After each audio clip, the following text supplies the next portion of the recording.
Welcome to the Dr. Jim Cares podcast with Dr. James Augustine, where we provide powerful solutions for helping you create wellness.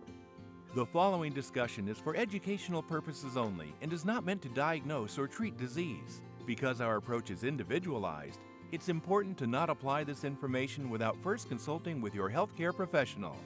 And now, here's Dr. Jim. Have you felt the overwhelming feeling of stress? That feeling when everything seems to be too much? It's kind of our lifestyle right now. Everything is too fast-paced. Driving on the freeway is stressful. Everything is stressful. Family, kids, work, money, all kinds of reasons for us to be stressed. So today we're going to be doing a deep dive into the world of cortisol. Cortisol, the stress hormone, and its impact on our bodies. Most importantly, how a holistic approach can help us find balance. That's a great thing. So welcome back to the Dr. Jim Cares podcast. My name is Dr. Augustine from Head to Wellness. And yes, today we're doing a deep dive into the very hot topic of cortisol. So cortisol, which is often referred to as a stress hormone, it's produced by our adrenal glands. And while it's essential in many processes like metabolism and inflammation, its link with stress is what concerns us most. So let's talk about the physiological problems of high cortisol. Now, when we have stress, our cortisol rises. And there are other reasons that can bring up our cortisol. This is what we want to talk about. So how about this? When stress is prolonged or chronic, this is what we're going to talk about. It can cause 7 different things that we're going to talk about here: weight gain and obesity. Why? Because cortisol is a fat-storing hormone, which will almost completely disable you from losing body fat. Now, with weight gain and obesity, you definitely don't want to lose weight. You really want to lose body fat. That's the key. And this is a fat-storing hormone. With some of the testing that we do, one of them called the Menoscan Pro, I like to call it a full body scan. Well, it analyzes body composition in a great way. And one of the things that we look at is not only the body fat that's measured, not BMI. Body mass index is not accurate because it doesn't take into account a person's frame size. But body fat is critical, as well as visceral fat, fat around the organ systems. And that is created by starch, sugar, and alcohol. And all of that can be a part of high cortisol. So number two physiologic problem of high cortisol is impaired brain function. Excess cortisol can impair memory and hinder learning. So impaired brain function with high cortisol. How about immune system suppression? It leaves us vulnerable to infections, so we don't want to have perpetually high cortisol. Hormone imbalances is number 4, and that would include our reproductive issues and also thyroid function. So reproductive hormones, thyroid function can be also influenced. All that can be influenced by high cortisol.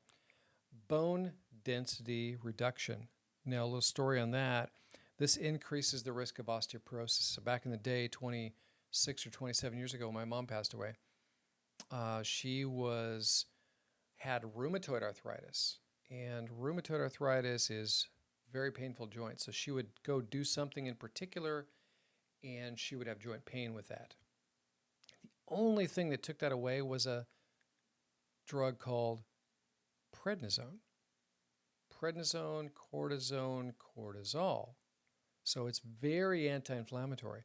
But she was on this medication for 6 years, and it was the only thing that would take away her pain and allow her to function normally. Well, guess what? After about 6 years, she had spinal fractures. She has compression fractures in her spine because of the demineralization in the bones. So definitely bone density reduction is a big deal with high cortisol. Also, high blood pressure, because high cortisol puts you in a state of highly awake and increases your metabolism to an extent too. It's that makes your brain work so much better, as opposed to when it should drop down in the late evening, 9:30, 10:30 at night, which then when cortisol drops, you should be sleepy tired, unless cortisol is perpetually high even into the late evening, which isn't a good thing. So yes, higher blood pressure. Elevated risks of heart disease and stroke with high cortisol. And the last thing, which is interesting, blood sugar imbalances. So with progression basically towards type 2 diabetes. So what is the holistic approach to the root cause of high cortisol? Let's talk about that. Because my approach is, it delves deeper than just the symptoms. We definitely want to look for the root causes behind it. So chronic stress. Do you have chronic stress? Anybody out there? Who doesn't? And that's from personal to work and life changes, those sorts of things. Poor sleep or difficulty sleeping, which also can be caused by high cortisol, that can also raise your cortisol. Nutritional deficiencies. Lack of essential vitamins and minerals can stress our system, hence raising your cortisol as well. And what about toxins? Exposure to toxins. Environmental toxins definitely can overburden our bodies, and like the number one stress hormone to be secreted can be adrenaline. If you almost get into a car accident and you're just freaked out and you get that shakiness going on, that can be adrenaline as well. Adrenaline and cortisol can both be high. What about infections and inflammation? Chronic low-grade inflammations can raise our cortisol as well. And how about, and this is one that I'm going to get a lot of flack for probably, caffeine use. Now, I'm a lover of coffee. I love the taste of coffee. And once upon a time, I'd noticed that I would do 2 cups in the morning of organic coffee. I would do 2 cups at lunch, and I would even have a cup in the early evening time. And I noticed my blood sugar going the wrong way. My hemoglobin A1C showed 5.7. Like, what in the world? Well, guess why? Perpetually high cortisol, because caffeine will raise your cortisol.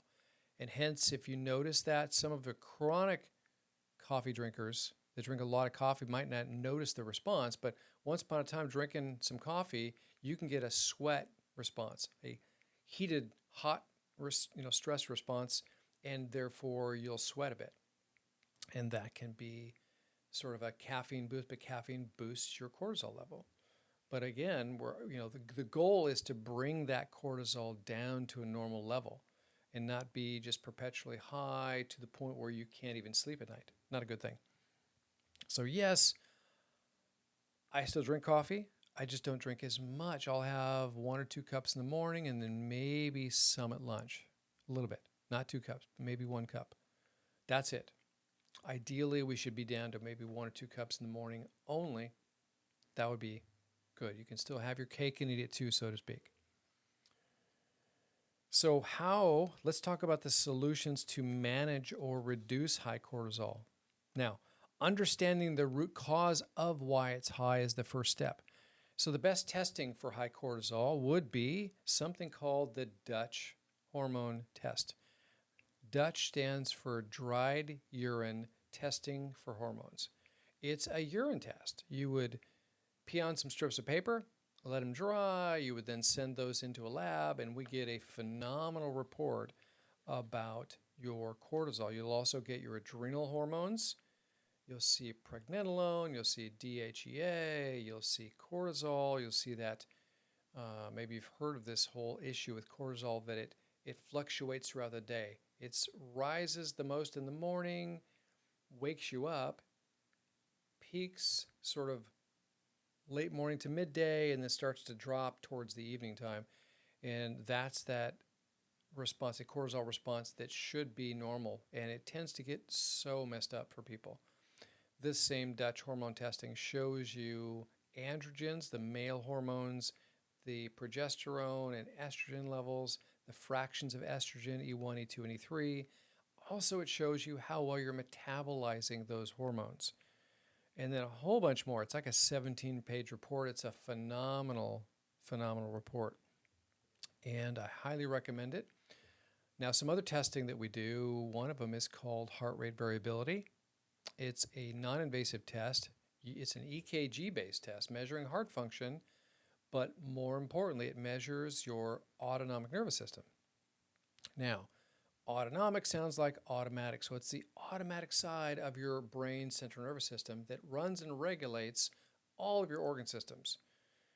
What we have here is we have two parts to this autonomic nervous system. One is called the sympathetic or fight or flight side of your nervous system that speeds you up, and guess what? It's the side that we would look at specifically for levels of cortisol and adrenal function. Whereas the other side is called the parasympathetic, also known as the rest and digest side of your nervous system. Calms you, relaxes you, decrease heart rate, decrease blood pressure, great digestive function if that one's mostly in control. 27 years of doing this particular testing, I've discovered that people with dreadful illness has dreadful nerve system function. People with great health has great nerve system function. And believe me, most everybody that I test, their adrenal function is darn low. Darn low. We don't want that. Another test that we do is called the Menla Scan Pro. I like to call it the full body scan. It's not an x-ray. There's no radiation going into you. Like another non-invasive test. But what it's doing, it's a tissue level measurement of your full body physiology. And it shows cortisol, it shows adrenaline, and how stressed your organ systems are. So it's a wonderful, wonderful test, very, very accurate test that we like to do here in the office. So find out first what's causing it, and then you can work on that. You can work on those different levels.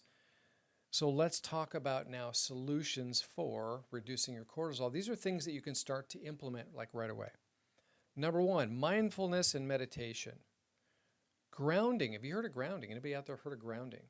It's getting your toes in the sand. There's a Van Halen song about that, toes in the sand. Getting your feet touching grass or ground or solid ground. My big thing that has to do with grounding, it's also known as forest bathing, is to go out hiking and backpacking in the forest. And let me tell you, it just resets me. I'm there every weekend in the mountains, every weekend. Why? Because it's so good for me. It just makes me feel good, which is crazy. But forest bathing, you should look that up. It's really cool.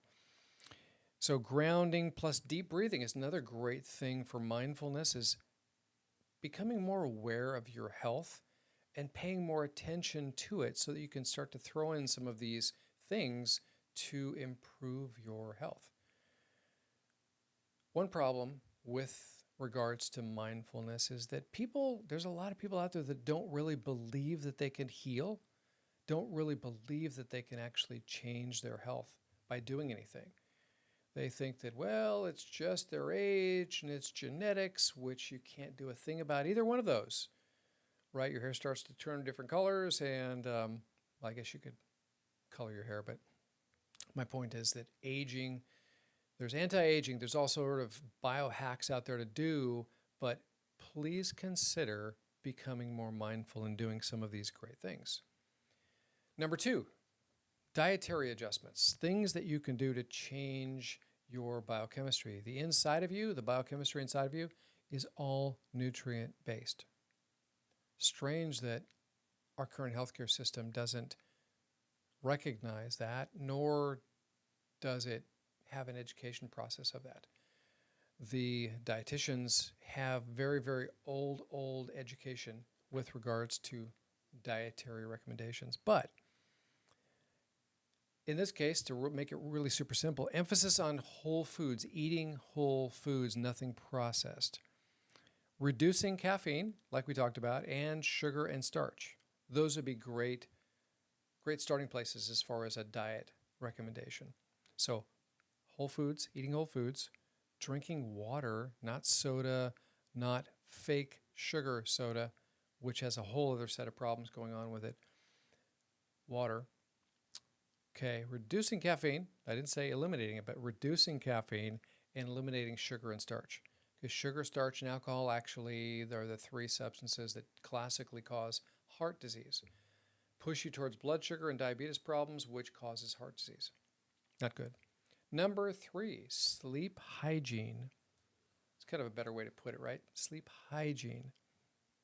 Prioritize quality sleep and maintaining a routine. So, for instance, first thing in the morning when you wake up, if you can get that first sunrise to where you can get outside for 15 minutes, do some deep breathing, but have that first morning sunshine in your eyes. Don't stare at the sun, but let it get in your eyes to where you're squinting. That helps to regulate your cortisol levels. If you were to get afternoon sunshine about between 1 and 2 p.m. or so, 15 minutes, it's going to help increase your serotonin, the happy brain chemical that at night can be converted into melatonin that can help you sleep better. So some of you may ask, well, what about taking melatonin? Not a good idea. Taking melatonin will create rebound insomnia because most people take melatonin to help them sleep better, and then all of a sudden it doesn't work, and that's because it's causing the very problem that you're trying to get rid of. So sleep. Also, another thing about sleep is in the evening times, try to push in getting to bed between 9:30 and 10:30. That's that magic hour where cortisol should be at its lowest. If you can follow that, you'll actually sleep better. It'll take you a little bit of time and work to do this. So don't just give up right away when your first night is not the greatest.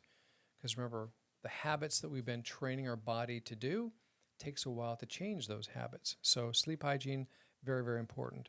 How about herbal support? Taking a supplement, adaptogen specifically. And my favorite adaptogen is ashwagandha. Cool name, ashwagandha. Great name for your child. Name your child ashwagandha. I think that's really cool. Rhodiola is another one, another herb that's great for reducing or balancing cortisol levels. Number 5, limiting toxic exposure within your body. Opt for more organic foods. Reduce plastic usage, such as drinking out of the plastic water bottles and that sort of thing. Plastic cups at home, trying to use glass and or stainless steel or titanium would be great to drink out of. Purify the air in your living spaces. In that sense, try to get that stuff out of the air. What about using better soaps to wash your dishes? And also, what about cleaning your water? There's huge exposure to a whole bunch of toxic chemicals in municipal water. Here's a website that I recommend that you go check your water and see how your water is doing that comes out of your tap. It's a website, ewg.org. ewg.org. And you want to choose consumer guides, and right down towards the middle of the screen will be municipal water, how to check it. You put in your zip code and boom, you can see the contaminants in there. And what I recommend to remove those contaminants, the best is truly not a Berkey water filter. Those are problematic. There's some YouTube videos about that, but I recommend a 4-stage minimum reverse osmosis system. Pulls all that bad stuff out of your water. And then what you probably need to do is take a supplement, a whole food supplement of minerals. Why? Because your body, minerals are a big catalyst for every biochemical function in your body. So you want to put back in some good minerals. How about physical movement? Physical movement, meaning physical exercise. Did I say exercise? I'm not saying you have to run 6 days a week. I'm saying moving your body will improve your cellular health, and it'll start to burn up and reduce those cortisol levels. Now, you could flip it and go too far the other way, where you're doing so much exercise that actually is creating higher cortisol levels. So you want a nice balance there that will help you if you do physical activity. I mean, it could be anything from exercise, walking. You could lift some weights. Lift some weights would be good, especially if you're over the age of 40 anyway, to maintain that lean muscle mass. Increases your metabolism, and you can metabolize cortisol better. And what about seeking some support, especially with regards to stress, because you can't fire your family or quit your job, so you might need to hang out with some people. And in my case, going backpacking in the mountains every weekend helps me tremendously. There you got the physical movement, you've got the grounding and mindfulness, and seeking support is hanging out with some friends. It might even be some therapy. Great therapy that I recommend highly is biblical counseling. Wonderful stuff. So, In conclusion, our bodies are wondrous, intricate systems that work phenomenally well. So by understanding the dance of cortisol and stress, we can start to take steps towards balancing that stress as well as our health. It's a good thing. Remember, seeking balance is a journey, and every step counts. Okay, so invest in the journey. So if you're concerned about high cortisol, I encourage you to watch this mini series. Why is that a mini series? Because I'm going to introduce this today is an introduction to this process, but I'm going to do a deep dive in each of these component parts, and you can listen as necessary. Hopefully you like this introduction. That would be great. But I'm going to talk about each component part. I hope this video was super helpful for you. If you have any questions, let me know. You can leave a comment below. You can also contact me via email, which is draugustine@gmail.com, draugustine@gmail. Or you can reach out to my office at 562-860-3404. I'm also on Instagram, social media, Instagram, TikTok, YouTube, as well as Facebook. I'm also podcasting. I'm on Apple, Google, Spotify podcasts, so please subscribe and give me some likes. It really helps the channel, and it really helps spread the word out there. My name is Dr. Augustine. Stay tuned for the rest of this mini-series. I hope this helps, and we'll see you next time. Thanks for joining us on your journey to wellness. Join us next time for more information and education about your health. And feel free to contact Dr. Jim on social media or at his office, Ahead to Wellness in Buena Park, California.